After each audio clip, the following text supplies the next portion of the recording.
Long before the age of limitless medical information and online activism, a disease was decimating the American youth. This is the story of Jonas Salk, who navigated the fear, desperation, and skepticism to develop one of the world's most impactful vaccines. Polio, short for poliomyelitis, is a viral disease that attacks the nervous system. For some, it caused nothing more than flu-like symptoms, but for the unlucky, it led to paralysis or even death. By the late 1940s and early 1950s, polio was reaching epidemic proportions in the United States. In 1952 alone, nearly 58,000 cases were reported. More than 3,000 people died, and thousands more, mostly children, were left permanently disabled. Entire communities were gripped by panic. Parents kept their children indoors all summer, desperate to avoid the invisible threat. A massive metal cylinder that helped paralyzed patients breathe was known as the iron lung and became a haunting symbol of the epidemic.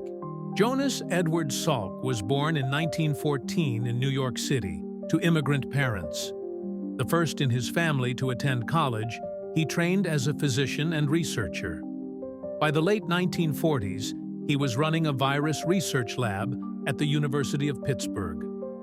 Funded by the March of Dimes, Salk and his team were tasked with a monumental challenge to create a safe and effective polio vaccine. At the time, many scientists believed only a live virus vaccine could work, using a weakened form of the virus to trigger immunity. But Salk had a different idea.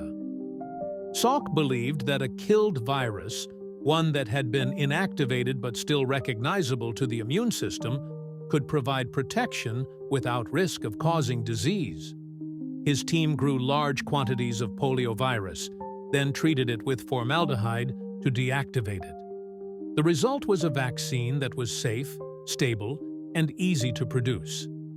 By 1952, early trials on volunteers, including Salk himself, his wife, and their children, showed promising results. But proving its effectiveness would require something unprecedented. In 1954, the National Foundation for Infantile Paralysis launched the largest public health experiment ever conducted.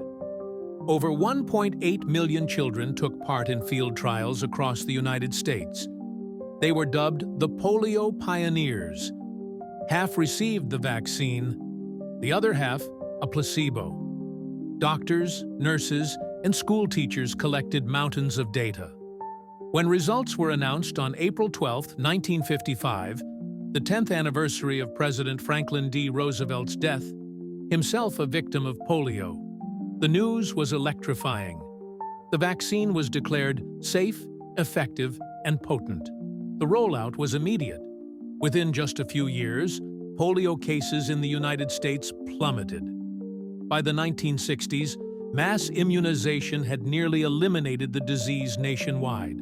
Though eradication has not yet been fully achieved, global polio cases have dropped by over 99% since 1988. Today, thanks to his courage and vision, polio, once the most feared disease in America, is a shadow of the past.